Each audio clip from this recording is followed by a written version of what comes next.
Web3 represents a new phase for the internet, one that is powered by blockchain technology, which enables decentralization and token-based economies. I'm Victor Muñoz, developer advocate at Metis, and what I have learned will make you wonder about our future. I'm excited to introduce the Web3 Devs Podcast. My name is Michael Robinson. I am a product marketing manager at Chainlink Labs. Been working here for just over 3 years now and been in the whole industry and blockchain crypto space for past 6 or 7 years through all the various cycles and use cases and ups and downs and all overs, and excited to be here to talk about all things Chainlink and CCIP. Awesome. Yes, precisely. That's kind of the main topic today that we're going to discuss, CCIP. And I'm sorry about doing this, but I'm going to start with a very challenging questions, I think, which is, imagine I have 5 years old and you have the task to explain to me what is CCIP and how does it work. How would you do that? I love these questions because I think we do need more of it, especially for introducing a wider audience to our industry. We need to just simplify some of these concepts. And yeah, 100%. ELI5, love it. So for CCIP, I like to actually start a bit of a higher level if I'm going to ELI5 this, and start with explaining what blockchains are and what blockchains are capable of. Awesome. And blockchains themselves are these amazing, incredible inventions of technology, but they're essentially disconnected from things like real-world data, and one blockchain is inherently disconnected from another blockchain. So you can think of it almost like a computer, but no internet connection. And we call that a blockchain connectivity challenge, which is that blockchains are incredibly powerful, have all these amazing features and technologies to build on, but they are disconnected. And so Chainlink solves the blockchain connectivity problem by offering a way for blockchains to connect to things. Okay, so by connecting to things, you can imagine a computer now having access to the internet. So Chainlink is almost to computers what the internet, Chainlink is to blockchain what the internet is to computers, almost in a sense, and enables all these amazing new use cases and possibilities with blockchains. So CCIP specifically is one category of connection where Chainlink essentially connects, let's say, blockchain A with blockchain B, and enables you to send messages or data from one chain to the other chain, tokens from one chain to the other chain, or data plus tokens in the same transaction from one chain to another chain. And you think, okay, well, how can I send a token from one chain to another if they're these disconnected chains? That's where CCIP, the connection point in the middle, comes in. And CCIP effectively reads and confirms the state of one chain, and then validates that and passes that information and data to the other chain. So let's take an example of sending a token from one blockchain to another. You would say, on this one chain, I have token XYZ. I want to send it to the other.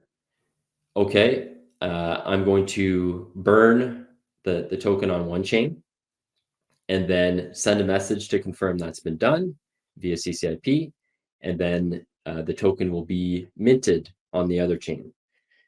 So that's kind of very high level explainer of the problem that Chainlink's solving, which is connecting blockchains to each other, connecting blockchains to data through things like data feeds, and connecting blockchains to other forms of computation.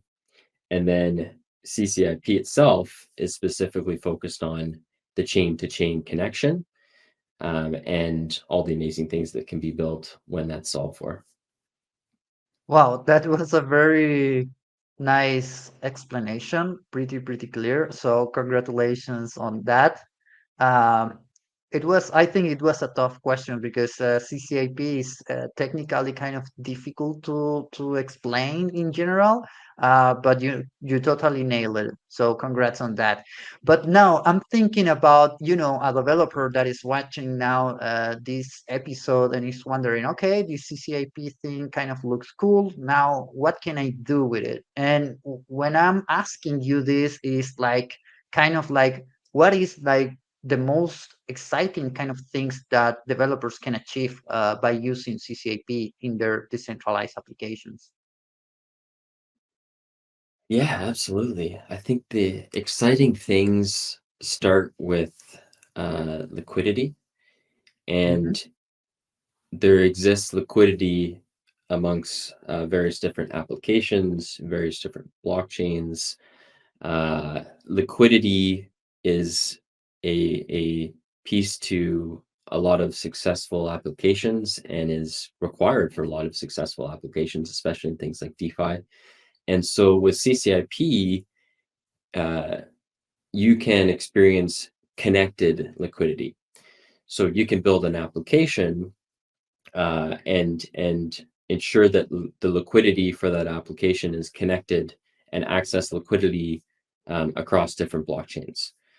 So that's one particular use case. And as an example, specific tokens can be cross-chain enabled, meaning that that token can be transferred from one chain to another chain to enable various different use cases for that token on those chains. So a recent example would be Aave's Go stablecoin that just integrated CCIP on mainnet, and that token went from being all of the liquidity siloed on Ethereum to now available on other chains.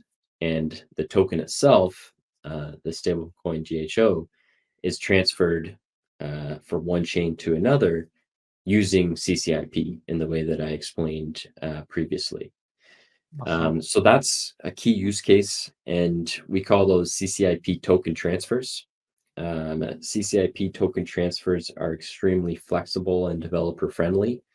We have multiple different methods that you can use to take your token cross chain.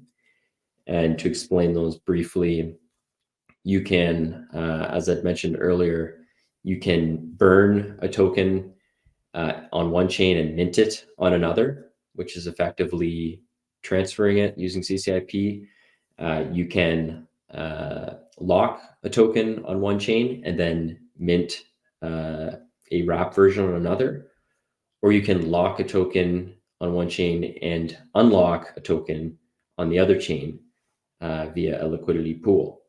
So multiple methods to actually transfer tokens and liquidity cross chain.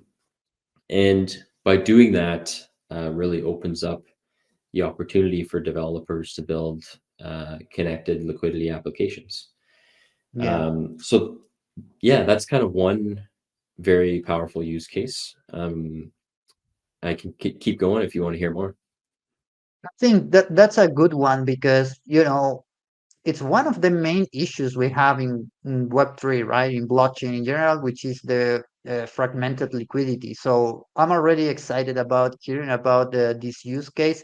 Maybe you can tell, like at a surface level, other things that we can do so that, people can have more ideas about this. Yeah, absolutely. So that is one component of CCIP is token transfers, and Right. another feature is sending arbitrary messages, essentially data cross-chain. And this then opens up an additional world of possibilities whereby you can send instructions or messages, data, whatever, from one chain to another chain to do something. This could be such as send a message from one chain to another chain to mint a NFT, taking your NFT chain cross-chain and engaging then with other communities. Um, and then tying in the arbitrary messaging feature with the previous feature that I just mentioned, transferring tokens. CCIP is unique in that you can send a token plus a message in the same transaction simultaneously. And we call those programmable token transfers.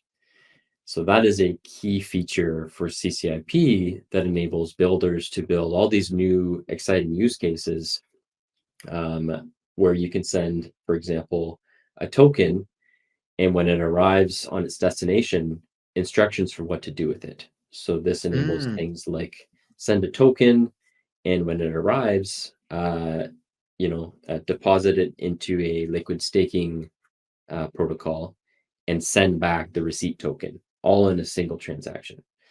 In addition to that, you can say things like send a token cross-chain, and on the destination side, swap that token for a different token. Send a token cross-chain and deposit that into a lending protocol. The possibilities are really endless, and we're just starting to see, all these new use cases being built now that CCIP is in the marketplace with this feature set and extreme robust and secure capabilities. Yeah, for sure. Like I can imagine that as we move forward and developer adoption of this technology continues, for sure we might see some cases that are kind of uh, not so popular now, but are going to be like kind of the main ones in the future. Like that always happened with the new technologies, right? So I was thinking about the data because I love data and it tells me interesting stories. So I was thinking if maybe you could share some of the data or statistics about the adoption of CCAP. And by this, I mean, whatever it is, I know it's kind of a tough question. So whatever data that you have at hand regarding like maybe the number of chains that you have integrated, the increase it on the TVL for some of these chains, user growth, or any other like relevant metric that you would recommend to pay attention when doing when integrating CCAP. Yeah, absolutely. I think on the adoption side, we have some incredible major protocols that have selected CCIP. So, as an example, Aave, I mentioned their Go stablecoin. Also, Aave's plans for V4 using CCIP for a unified liquidity layer. Other major protocols across DeFi also have integrated CCIP, and the key focus area, in addition to Web3, is we've really made significant strides with the capital markets and financial institutions showing great interest in CCIP. So you can read about, if you just Google Chainlink CCIP Swift, Chainlink CCIP DTCC, these major huge financial institutions and organizations that have been experimenting, testing, piloting with Chainlink CCIP in order to see its capabilities and to how it can revolutionize the traditional finance world and bring more of that on chain. So that's been an extremely exciting few things that have gone on in the past few years. And in terms of CCIP itself, we now have many chains that we've integrated on. So I believe we're at 14 chains with more to come, over 70 tokens. We have over 500,000 CCIP messages, almost 300 million transferred across CCIP, and significant interest in the capital markets sector for using CCIP, especially for things such as tokenized assets and taking those cross-chain. So I think CCIP's success in attracting large players and things like Swift and such is because of the CCIP security framework. And that's one thing that I didn't mention the ELI 5, but as an ELI 5 for that, every single CCIP transaction is verified and validated by something called the risk management network. And you can think of the risk management network as kind of like a watchdog where any transaction must pass through it and get the check mark. And if there's any anomalies or any issues with transactions, the risk management network can identify that and completely pause the system. So it's that feature, and it's the extreme level of robustness and security of Chainlink CCIP that makes it super interesting for some of these major protocols like Aave, and for some of these capital markets players. We also have various different protocols building things like XSwap, where you're able to swap tokens from chain to chain. Transporter, which is a front-end interface for CCIP that enables you to transfer tokens across chains very simply and cleanly as a user. And we're seeing adoption across all various different sectors of our industry, and excited to continue to see more. Yeah, for sure. This is an exciting time, right? Like finally it's happening that blockchains are getting interconnected, and now we have a secure protocol to do this that is standardized. Very important thing as well. Uh, Now I'm thinking about our developer community at Metis. So we are creating some material for them to get started with CCIP. They are kind of basic because mostly what we have done is check out like your documentation and do something that adapts to our network. So those are fairly simple like kind of exercise that we are doing for them. But I was wondering on your end and from your point of view and your experience, what could be like the best way of for developers to get started when it comes to building with CCIP? Uh, any resources, tools, or maybe communities that they should be aware of? Yeah, absolutely. I think first step is always understanding why CCIP is really the right choice. And it comes back to some of the things I mentioned earlier. Chainlink has been around for now 5 years on mainnet.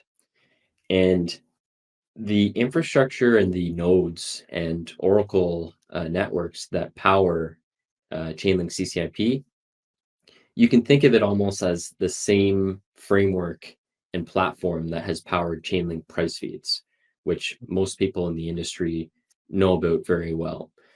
And so this infrastructure that's powered Chainlink price feeds has enabled $15 trillion of transactional value since mainnet, which is pretty incredible. And it's the same level of security, decentralization, and rigor and robustness that went into building CCIP, that went into building price feeds that has gone into building CCIP. So that combined with the risk management network that I mentioned to you, combined with these incredible features that CCIP unlocks, such as programmable token transfers that we talked about, really gives the developers all the tools they need at their fingertips to build incredible cross-chain applications.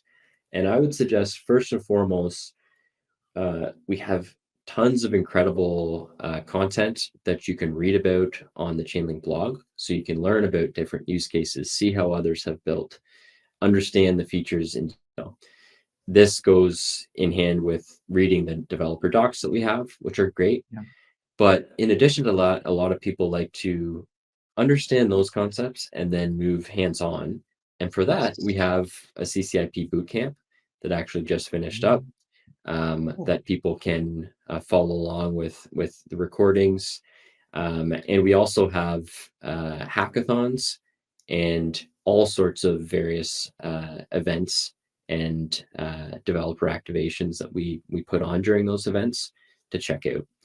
So that's kind of the funnel that I would suggest people follow is read about the concepts, understand the features and value prop of CCIP, and then dive in and try things out. And the Chainlink Labs team has a huge community that's always willing to help and get people started.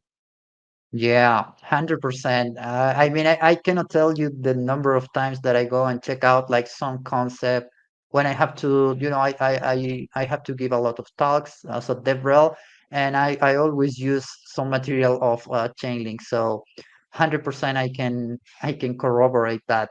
So thank you so much. It was a nice like kind of funnel for developers to follow like this journey, and I wasn't aware of the bootcamp, so it's a very good resource for sure.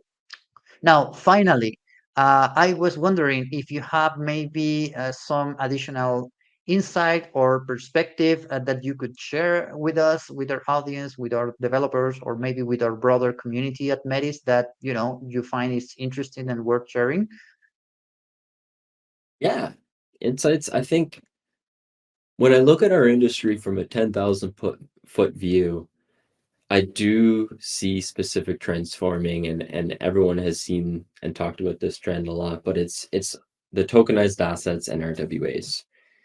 And these tokenized assets really fit in with financial institutions and massive, massive amounts of liquidity that currently exists off chain that in the future we see coming on chain.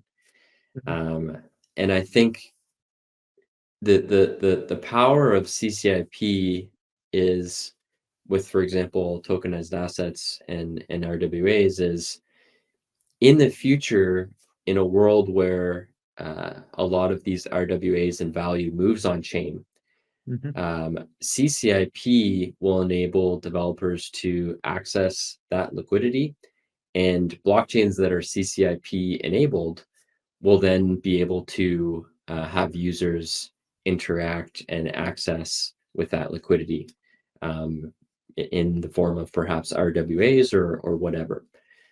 So yeah, I think just the whole future uh, vision and thesis of a lot of people at Chainlink and myself as well is to get to the next level, to get to the next massive wave of adoption.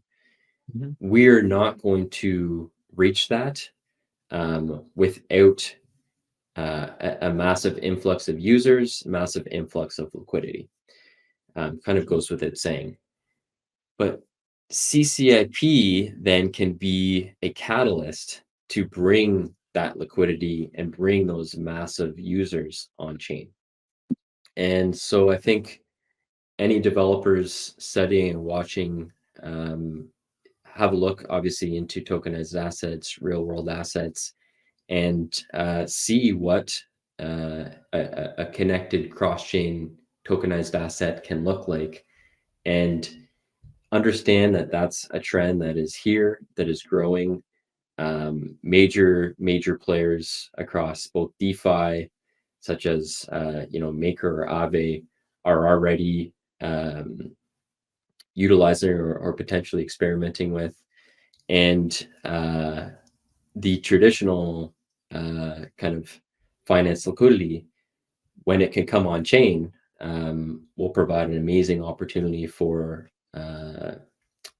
developers to build cross-chain applications, tap into that liquidity, and capitalize on this next wave, this next trend of our industry.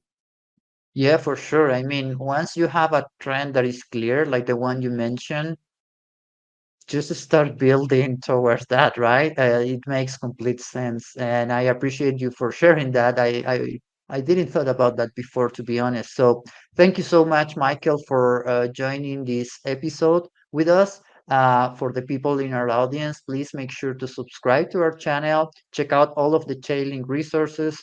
Check out the Metis documentation. We are going to be adding some very cool things about CCIP as well, and have a nice rest of the day. Thanks so much, Victor, and yeah, thank you to the Metis community.